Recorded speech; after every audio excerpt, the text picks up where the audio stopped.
It's Mindset Monday, your weekly spot for inspiration, education, and empowerment. And it is your girl, Shayla Sadler, rocking my faith over uncertainty, doubt, and fear tea tonight. I am the founder of Empowered for Purpose, where the mission is to help women take their power back from their emotions, redefine their identities, and maximize their power of choice. So that is the new jingle, the Maximize Power of Choice. So that is a new series that is going on this month. Tune in every lunch day to get an empowered moment, but also be on the lookout for things to come. There is actually going to be a Maximizing the Power of Choice audio series available in the next probably about 7 to 10 days. So I'm excited about that.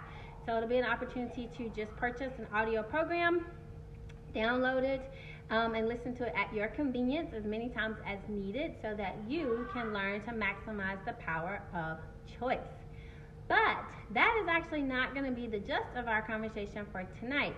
Tonight we are discussing, and the rest of this month actually, we will be discussing emotional health. And that's kind of a very broad umbrella topic for what we'll be talking about. If I tagged you in this post, it's just because I think that you're a strong friend, or maybe you were a part, hey Shawandi, maybe you were a part of the previous conversations that have been taking place through Facebook posts. And so tonight I just want us to talk, like real talk, like you're my girlfriend, I'm your girlfriend, and let's get some stuff out in the air. It happens that July is, I want to say it the right way, the National Minority Mental Health Awareness Month. That is a mouthful. So July is National Minority Mental Health Awareness Month. And that was actually just established back in 2008 by the National Alliance on Mental Illness. And what I think is just kind of interesting about that is it kind of just speaks to the fact that this is a issue in the African American community that is often not talked about. And so we're not going to dive deep into mental illness tonight, but we are going to just touch on the fact that one of the things that kept coming up a couple weeks ago when we were having conversations about checking on your strong friends was, what sometimes could that look like? Like, I had strong friends say, I don't know how to ask for help. I don't know what, I don't know. I don't know how to accept help. I don't know how to ask help. So tonight we are actually going to bring on Giovanna Gathers. So if you are here in Greenville, she is in Greenville, and I just saw her name pop up, so that's beautiful. And she actually owns a company here called Touchstone Counseling, and she's a life coach and a psychotherapist. And so we're just going to have a little bit of chit chat conversation with you guys about what are some things that we can talk about. And I want anybody who's watching with us tonight to actually share your thoughts and your nuggets too. What would you say? Hey Zach, how's it going? I figured you'd be too busy relaxing and I wouldn't see your face tonight. Hey Equator. But if you're on tonight, hey Kimberly, then I want you to share with us what are some tips you have for the strong friend who says, I don't even know how to ask for help. Hey Keita, we are discussing chatting with our strong friends tonight, and I am going to get my guest on the video with us. All right, Giovanna, it says that I sent, hi Doris, says that I sent the request to you. Equator, I just realized when I saw your name pop up that I have got to get you your shirt, girl. Lord, have mercy. It's coming. Hey, Angela, good to see you. We are talking tonight on friends, Angela, and what advice we can give them, because sometimes they don't even know how to ask for help. Yay! Hello. Hi. Okay, that's always the test. We see you, but can we hear you? And when both happens, then we're like, yay! Can you hear me? I can. Oh, okay, great. Yes, I can. I wouldn't let my husband leave until I made sure. He's your technical support guy, right? I'm sorry. He's your technical support. Yes, he is. Yeah. Yes, he is. Well, listen, for the people that may be watching and are not aware of who you are, please introduce yourself and tell them how you show up in the world. Okay. First of all, thank you for having me on as your guest tonight. I am Giovanna Gethers. I am originally from Easley, South Carolina, and my family now lives in Simpsonville. I am a licensed psychotherapist, and I own a private practice in Greenville called Touchstone Counseling and Coaching, because in addition to the actual psychotherapy that I provide, I'm also a life coach, an inspirational, motivational speaker. I do training, seminars, workshops, retreats, and conferences. So, and I'm also a wife and a mother. So just a few of my many titles, and an author of Why Am I Still Single, and I own the Breathe Shop, which is a line of relaxation products such as body butters, candles, inspirational teas, and those types of things. Yes, so that is a mouthful. And yes. And she just got back into town after being a featured author at the Essence Festival. Congratulations to you on that. That is so exciting. Thank you. Thank you. Thank you. Yes, it was an incredible, phenomenal, surreal experience. I've never been to New Orleans. I've never been to the Essence Festival. So to have both of those first was actually very just incredible. It was definitely a blessing and overwhelming in a wonderful way. And I couldn't be more grateful and more appreciative of the opportunity. So thank you for sharing that. Yes, that is so good. Well, listen, I was talking to the people as I was waiting to get you on about the fact I just wanted some women to get together tonight and have a real conversation about the fact that a couple of weeks ago I posed the statement. It was kind of around the Kate Spade suicide in that time. But we were talking about strong friends, right? Checking on your strong friends. And so the first time I posted check on your strong friends. But a couple of days later, I said, so strong friends, when people are trying to check on you, I need you to be willing to say that you need help. And I was kind of surprised in a sad way, the number of people that said they couldn't, they don't know how to ask for help.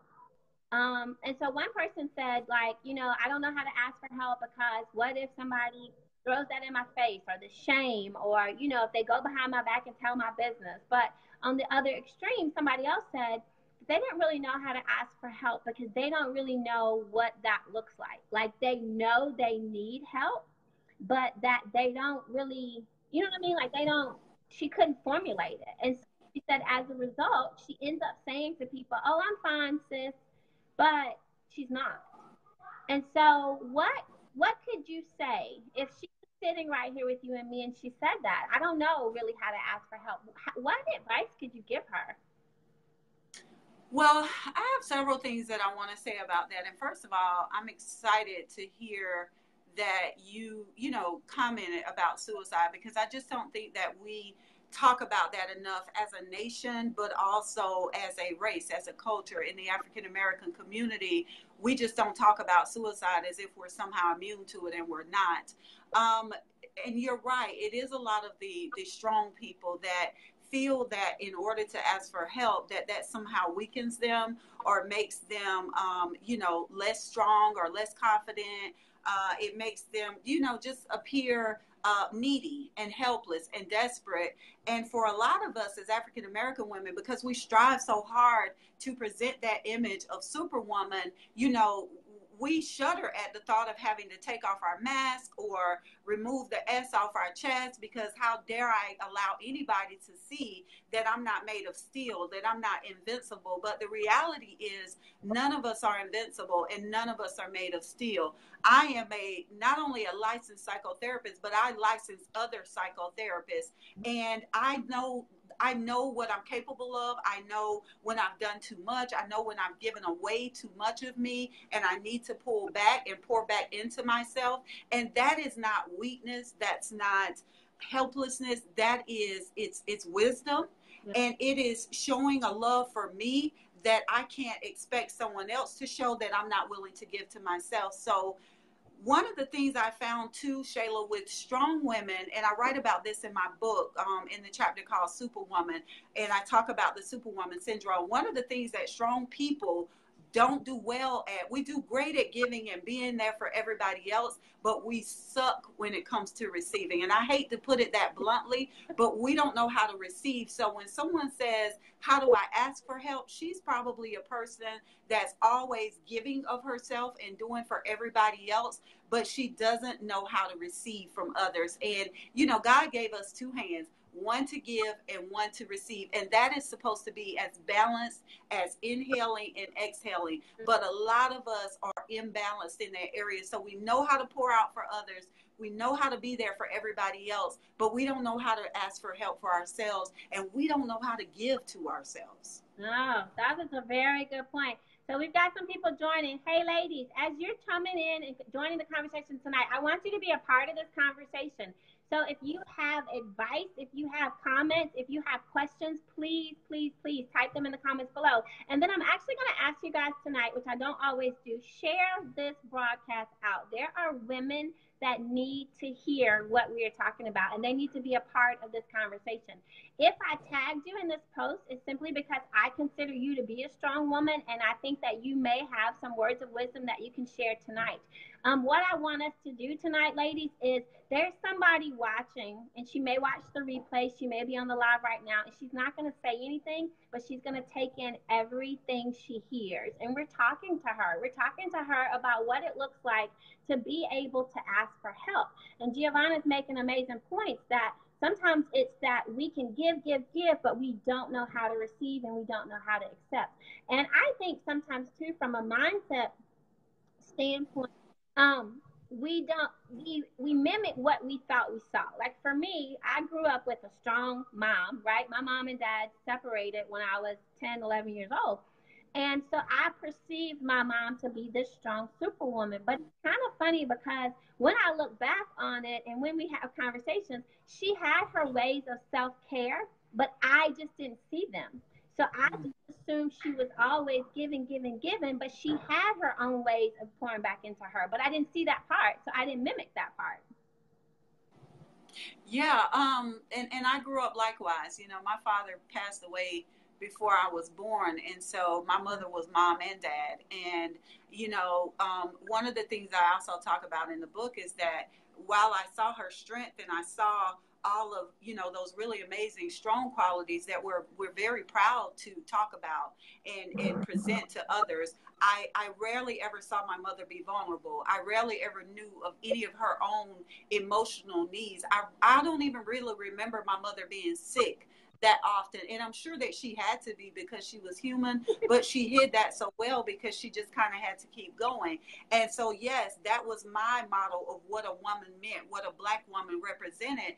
But as I learned and as I grew through my own healing and my own personal development, I learned that Superwoman is a myth. Like, it doesn't work, y'all. It eventually erodes our femininity. You know, it prevents us from being able to just be soft and nurturing, because we're playing two roles. We're playing a male role and a female role. And a lot of times we wonder why we're not just as able to emotionally nurture our children. I have women tell me all the time, I provided for my kids. I made sure they didn't want for anything, but I wasn't able to give them that emotional support that they needed. And people don't come into my office because they didn't get a pair of Air Jordans. They don't come into my office because they didn't get the Coach bag. They come into my office because mommy wasn't emotionally present and available. And unfortunately, when we're too strong and we're having to play that role of male and female, we shut down that femininity that our children sometimes very much need. And being in a healthy marriage,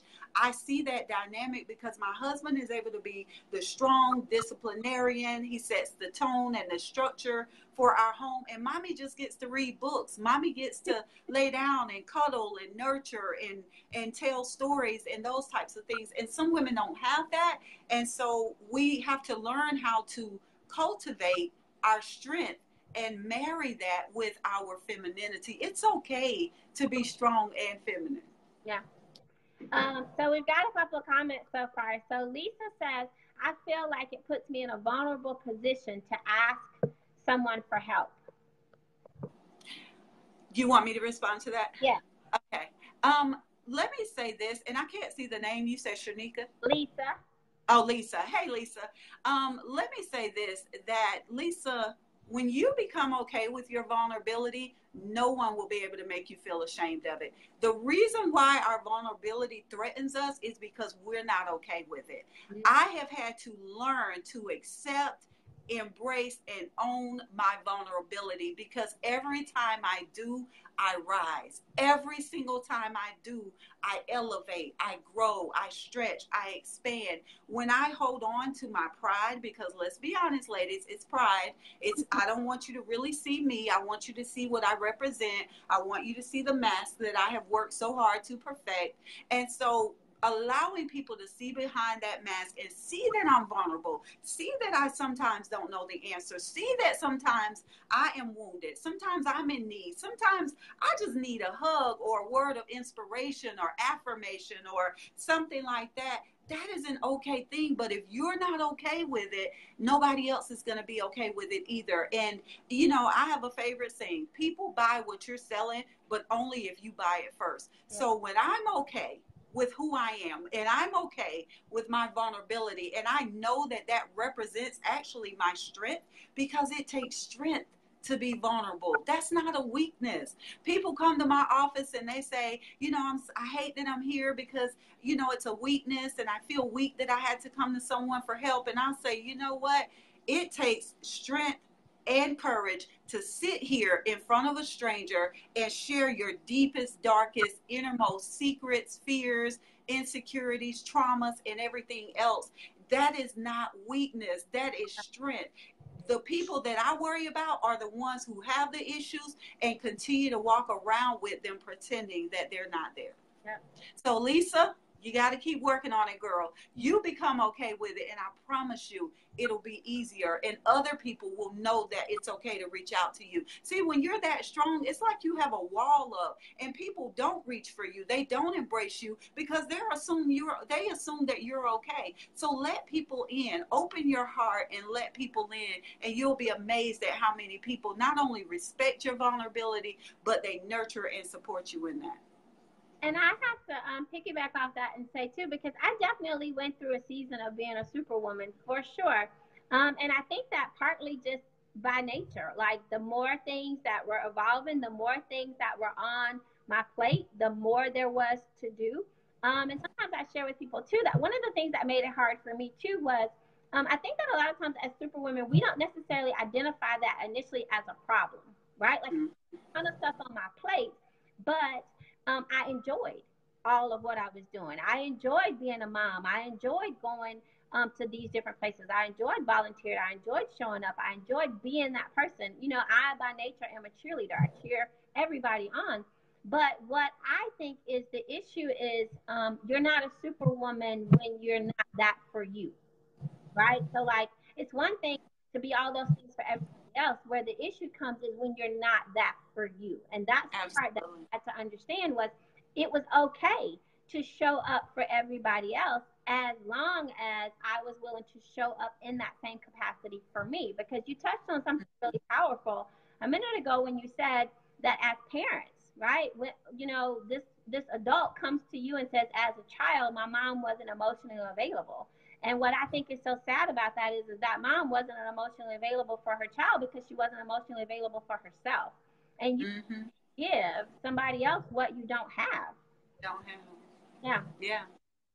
I agree. I mean, that's a wonderful, perfect point. You can't give what you don't have. And, You know, at the end of the day, when you're continually pouring out, and, you know, I, like you, I love everything that I do, everything that I do. I always joke with my husband and say I literally could work 24 hours a day, 7 days a week, just because I love what I do so much and I'm so passionate about it. However, there's so much wisdom and balance, and I had to understand that I can't pour from an empty cup. And so if I don't do the things that are necessary to replenish myself, to put back into me all that I give out, then I'm going to end up resentful. I'm going to end up bitter, angry, depressed, sad, unhappy. I'm even going to block my blessings. And people don't see how our blessings are just a part of this whole thing, because again, if I'm walking around in a constant negative state, it's going to be hard for me to maintain a positive mindset so that I can attract the things into my life that I want. You know, I don't want to be the angry Black woman. You know, I don't want to look like that. I don't want to present that to the world. I don't want to show up as that. So I had to find ways to give back to Giovanna. And what I found, Shayla, is that that was the best gift I could give to myself. And a lot of us think that we're taking care of ourselves because we go get our nails done and our pedicures done. But how many of us even relax when we're doing that? We're on the phone, texting somebody, having a phone conversation, talking to the nail tech, talking to your girl who came with you. You're not actually relaxing. You're not taking a break. You're not sitting in stillness and silence. So when I began taking my day off every week, which is tomorrow, Tuesday, and I take that religiously, I don't go to lunch with anybody. I don't take meetings. I don't work. When I take that day, that's Giovanna's day to pour back into Giovanna without explanation, without apology, and without negotiation. I love that. So, guys, if you are joining us, whether you're catching the live or the replay, share with us, because I know some of you that are watching have taken the mask off, right? I took the mask off. I think Giovanna can say she took the mask off. If you've taken your mask off, share what you did. What was the point where you just finally was like, enough is enough? Because I think that there's a lot to be said about the fact that once you come from behind the mask, it is so much freedom. It is so much peace. Oh my gosh. But piggyback off what you said about getting your nails done, one of my favorite quotes is, true self-care and love is not chocolate and salt baths. It is creating a life that you don't regularly need to escape from. So, like, understanding that it's so much bigger than that. So, like you said, just that opportunity to pour it back into you. And I think that looks like something different for everybody. So, you know, there might be that person that does get some sort of gratification from maybe going to the salon by themselves and they don't talk to anybody. But I just think understanding that it has to be bigger than that, like pouring back into you from an emotional standpoint, pouring back into you from a physical standpoint, pouring back into you from a spiritual standpoint, pouring back into you, you know, on multiple levels, so that you can present yourself as the balanced person. Hey, Doug. Hey, Keisha. Hey, Nika. Glad you guys are joining us. So let's talk about the whole mask, right? Did you have like a defining moment when you said enough is enough? I'm just gonna take the mask off. I think for me, it was writing my book and publishing my book was my first experience of taking off my mask. Again, you know, I'm trained as a psychotherapist, and my fear was on two levels. Number one, it was, you know, what are my colleagues going to think? You know, that I'm sharing these vulnerable parts of myself with whoever in the world that might read my book. You know, are they going to look at me as if, you know, ethically something's wrong? How can you be helping people and you have these areas of your life that have been broken? So that was my initial fear. But see, that doesn't even come from God. And so I had to understand that, first of all, that wasn't even God speaking into my ear. That was my ego. And of course, that was the enemy just pouring on to that. So that was my first experience, because of course, if you've read my book, you know, I talk about my sexual abuse, that I was sexually abused by my stepfather, by two other family members. And I was also date raped by a guy in college that was friends with my next door neighbor. And so to share that with people in a way that didn't make me want to run and put my head under the pillow, it was extremely overwhelming and intimidating initially. But when I did it, I felt 20 feet tall. I was liberated. I was free from it. Now, my second experience of taking off my mask was when Giovanna didn't take off her mask. Someone took it off for me. And the recent Breathe Women's Retreat that I hosted in May in North Carolina, I told the women, I'm taking your mask off today. I'm not asking you for permission. I'm taking it off. Because when someone took my mask off, oh my gosh, it was as if I was a 5-year-old girl. I was angry. I didn't like it. I wanted to fight. I wanted to run and cower and hide in a corner. And I'm like, wait a minute, I'm good at this. I've been taking my mask off for a year. But the difference is Giovanna was in control of taking off that mask when someone took it off for me, and not in a shade way. They didn't take it off in a hater kind of way or in a negative way. They took it off to make me be more authentic. I didn't know what to do with that. And what that revealed to me was that, yeah, girl, you got to let go of some of that control, because you were okay when you took off the mask, when you decided how it should come off. You weren't okay when it got snatched off. And so I had so many women at the retreat just talking about how chains were broken over their lives because I took their mask off and gave them permission to do the same. So when we give ourselves that permission, let me just tell y'all, it ain't gonna feel good. It's gonna hurt. You're gonna be angry. You're gonna want to run somewhere and hide yourself. You're gonna do all those things. But if you can get through that uncomfortable stage, you're going to be liberated. You're going to soar to a whole nother level. People always talk about how to get to the next level. That's how you do it. It's freezing over there on us.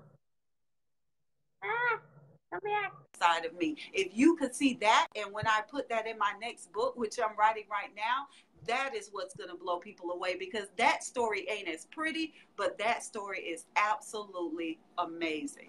And I think it's going to change some lives as well. I agree with you. I kind of had someone, I guess, maybe take my mask off for me. I was going through personal development. I was trying to get it together. Like, I knew it wasn't quite right and I needed to get it together. And I was always showing up trying to have all the answers, right? Even though I'm coming to this coach for help, I'm still trying to have all the answers. And my personal development coach kind of just said to me one day, well, if you're so perfect and you've got it all figured out, why is this part of your life so screwed up? And it was one of those moments where it was like, ouch. Like, you know how like that one part of you wants to be like, I'm sorry, but who do you think I'm talking to? But right, exactly. Don't you know I'm right. But that bigger part of me that was there for him, that was the moment when it was like, what you gonna do? Because if you claim to be so perfect, right? Because I definitely think that I suffered from perfectionism and wanting it to at least seem like it was all together, even if it wasn't.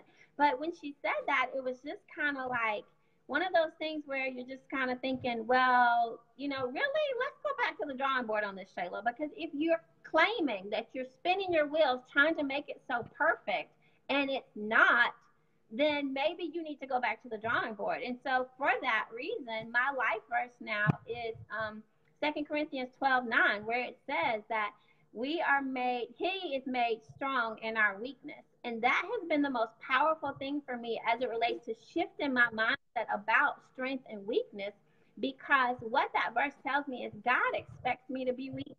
He expects me to not have it all figured out. He expects me to show up in this space vulnerable and needing help and guidance from him, because when I tried to show up like I had it all together and I had it all figured out, I was indirectly telling him I didn't have room for him and I didn't need him. And so I agree with you that once you can get past taking the mask off, it is such a beautiful journey afterwards, because you don't have to show up and pretend. And I talk to people sometimes too, because you don't have to pretend. No. You just get to be you and all of your stuff, all of your glory. It is so much work keeping the mask in place, because, oh my God, it better not slip. It better not, it is so much work in that. And as you said, life can really be easy, you all. We're always going to be required to grow. We're always going to have challenges, which I now call opportunities. So I no longer have challenges. I have opportunities to grow or not grow. But yeah, if you can get past you If you can get past you, like I always tell people, even my husband, like I don't even believe my own hype. I don't get hyped up about me. I'm grateful. I'm appreciative of everything that God is doing in my life, but I don't believe the hype because at the end of the day, I'm Giovanna. I'm a wife. I'm a mother. I'm a friend. I'm a daughter. I'm a sister. And I need to be those things because they ground me.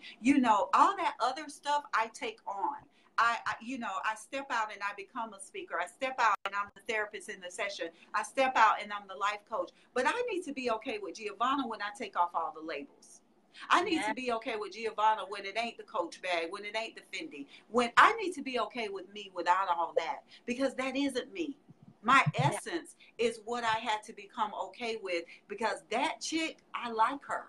And I want to always be able to be comfortable in her presence. Yeah, I like that. So I need somebody to type in the comments below. I don't have challenges. I have opportunities. I talk to you guys all the time about reframing, and that is a powerful reframe. I don't have challenges. I have opportunities. So let's see. Um, Giovanna LaDonna says sometimes past pain and trauma creates the mask.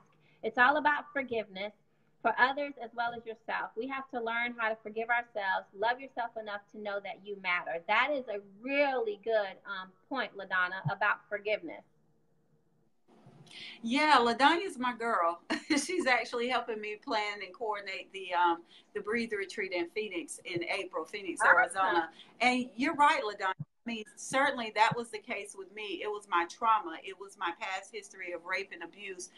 And then just being a daddyless daughter that had created my mask because I thought that if you saw the real me, you would reject her. I thought that if you saw the real me, you would judge, you would find something wrong. And honestly, Shayla, that's where perfectionism comes from, is that inwardly I feel broken. I feel somehow inadequate or inferior or like I'm less than or that I'm lacking. And that's when we create the mask. The mask is usually an unconscious thing. None of us walk out and want to put on the mask. The mask is what we decided to do because we believed that it protected us from something. But once we begin to do our work as adult women, as big girls, then it becomes time because now you're strong enough. Now you have more resources and more access to information that you didn't have as a child when you put on the mask. The majority of us put the mask on between birth and probably 21 years of age. That's when the mask gets put on. There are a few 40-year-old women that grew up in a healthy environment that go get a mask because they didn't have to. They got to be who they are. But those of us who have been hurt in some way or who missed out on something or just thought we missed out, even if it wasn't true, we're the ones that will go get the mask because that is how I protect myself from the world. That is how I protect that little girl on the inside that feels vulnerable, that feels helpless, and doesn't see that as a good thing because maybe someone didn't take good care of that vulnerable little person. And so I need to protect her. And that's when we go get the mask. So doing our work, healing, changing our mindset, Shayla, as you always say, that is what is going to be essential for us to have the willingness and the courage to take off the mask. But y'all, we got to admit it first. We got to own it. And for everybody you're worried about, what are they going to say? There's your day, Shayla. What are they going to say? Honey, your healing, your well-being, you can't put a price tag on that. And are you really going to sacrifice living your best life, showing up fully as who God created you to be because you're worried about what they say? Go get yours, and then you're going to find out that the they that you were worried about judging you have a list of issues themselves. So many people share with me that my willingness to be so open and vulnerable has given them permission to do the same. So some of the people that we're most worried about impressing or most worried about that they're going to reject us or talk about us are just waiting for somebody to have the courage to step out, and then they will do the same. So holding on to your stuff is not only holding you back, you're holding your tribe back. Yes. And yeah, she said there's your they, Shayla, because we were having a conversation the other day. And by the way, if you guys missed it, Giovanna and I actually had a chat on 96.9 Praise Rejoice this past Saturday on her talk show, Heart and Soul Radio. So we were having a conversation prior to that, and I was talking about the fact that there are 2 days, right? So there is the they that you could be worried about, like she's saying, that they that might say something bad about you, that they that might have an opinion that goes against what you're going to do, that their opinion keeps you in the darkness. But there's also this they.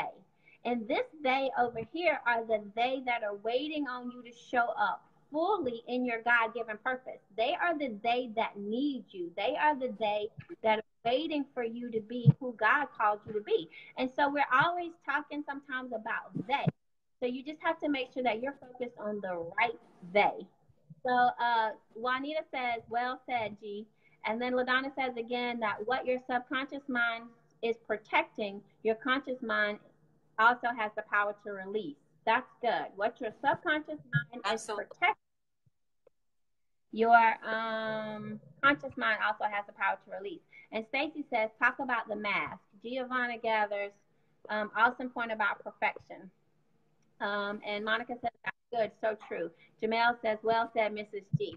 So one more topic that I want us to touch on, Giovanna, before we get off of here tonight is the word depression. Because I think that it wasn't until I was over a series of depression that I realized that I was depressed. You know, because we're so busy as women pushing through and moving forward.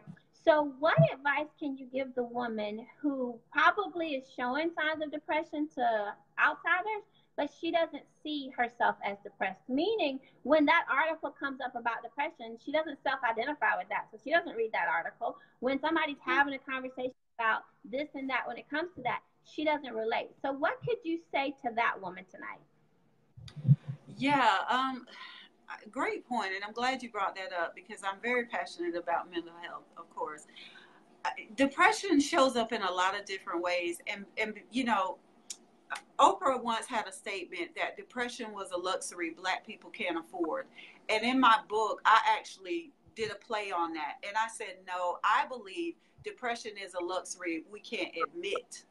Because if I admit to it, then it makes it real for me. And because we're always supposed to be so strong, we've put that on ourselves. You know, we've called ourselves Superwoman and the strong Black woman and all of these other things, so that when depression is there, I can't admit to that. So I keep telling myself to push through. But let me say this, depression is not just staying in the bed crying all day. Right. It is not, you know, not going to work or even suicide or suicide attempts. Depression shows up when you are constantly irritable and don't want people around you, when you want to be alone all the time, or when everything just seems to get on your nerves, or you just always feel stressed and overwhelmed and easily frustrated and, you know, like you're on the verge of breaking down all the time, or you're just feeling like you're barely holding it together. Those are signs of depression, and those are the ways that depression can also manifest. But because as Black women, we have taught ourselves to push through, because no longer can I afford depression or admit to depression. I tell myself that's not what it is, and I push through, because once again, depression is seen as a sign of weakness in the Black community. And that's why you have so many people too, Shayla, that don't reach out. And even though Kate Spade wasn't an African American, her celebrity status had told her, you can't have these issues. You should not be depressed. And see, that's one of the things with perfectionism, because perfectionism tells you what you should and should not do. And I always tell my clients that I'm helping overcome perfectionism. Eliminate the word should out of your vocabulary. I tell them it's a choice. I can choose or I can choose not to. I can or I won't. But when you put those shoulds on yourself, one, it's a form of judgment and self-criticism, and that's not love.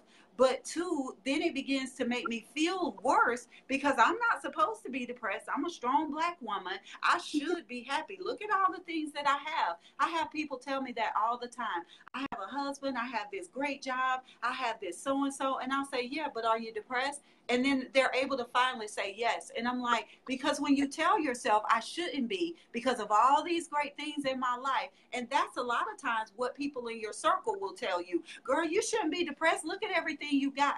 But the reality is, if you are depressed, you got to own that so that you can overcome it. All the things that show up in our lives, whether it's depression or anxiety, y'all, those are just indicators. They don't show up in your life to destroy you. They show up in your life to reveal you.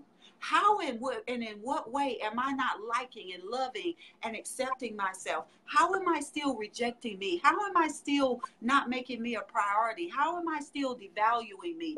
How am I still choosing unhealthy relationships, or not managing my finances well because I go on impulse spending sprees? Depression is showing up to say, hey, hold on, you're not loving me. You're not doing what you're supposed to do. Oh, I don't even want to say what you're supposed to do. You're not being loving to me. And the thing I also say is that if depression was your truth, if that unhappiness, if that sadness and that frustration, if that was your truth, you would not be upset about it. So depression shows up to say to you, you're not being real with me, yourself. You're not honoring me. You're not loving me. You're not accepting me. You're still judging. You're still blaming. You're still criticizing. You're still punishing and condemning yourself. That's why depression shows up in a lot of ways. Not to say that there aren't other types of depression, postpartum, bipolar depression, which is bipolar disorder. Those things are very real. So I'm not here to say that depression isn't real. It is a real thing. What is this indicating? What is it showing up to reveal in me? Where do I still need to heal? Then it'll be a lot easier for you to reach out and get the help that you need. These things don't show up to destroy us, y'all. Life is for us. It is on your side. God is on your side. So he doesn't send those things to destroy. He sends them for us to wake up to the truth of who we are and who we've always been created to be, but we forgot that we were. I absolutely love all that you just said. So, guys, if you are just joining us, I'm having a conversation tonight with Giovanna, and we're just talking about strong women and when we need to not be strong and what it looks like and feels like to come off that mask. And lastly, what is it when we're talking about depression, but we don't identify with that word? And Giovanna was giving us some great examples of things that really are signs for depression. And what I really love is the fact that the reality is you can't change what you won't acknowledge, right? So we can't change what we won't acknowledge. And when we think about that, we also can't fix a lie. So for the woman that continues to show up living the lie, we can't fix a lie. If you show up in the conversation with me, if you show up at Giovanna's office and you can't admit any of your truths, and all you put out there is the lies, then we're going to address the lies, but we still haven't helped you figure out anything different about you. So I think that you're right to say that at some point you just have to own who you are, where you are, and then once you can tell us who you are and where you are, you will be able to move forward from that. And I love too also that you referenced choice. I'm actually finishing up my first audio series right now, and the title of the series is Maximizing the Power of Choice, because I think that sometimes we forget the power of choice. We have the power to choose when it comes to our emotions. We have the power to choose when it comes to our mindset. We have the power to choose when it comes to our circumstances. And sometimes we can just get so caught up in life happening that we forget to exert the power that we really have. Stacy says the indicators show up to reveal me. Yes, Giovanna. Jamel says this is powerful. So, you guys, if you are just joining us, I asked the ladies earlier to share in the comments what advice they had for the strong woman who doesn't know how to ask for help. What advice do you guys have? Does anybody want to tell us about when they were able to take the mask off, how that was freeing? What was it for you? Giovanna and I both could tell you a moment that we know when it happened. But I really just wanted Giovanna to start conversations. I believe that transparency is a lost art. And I don't mean the transparency that's messy or I'm going to tell you all my business, but I just mean real, authentic conversations. And I believe that women long for that. They need that.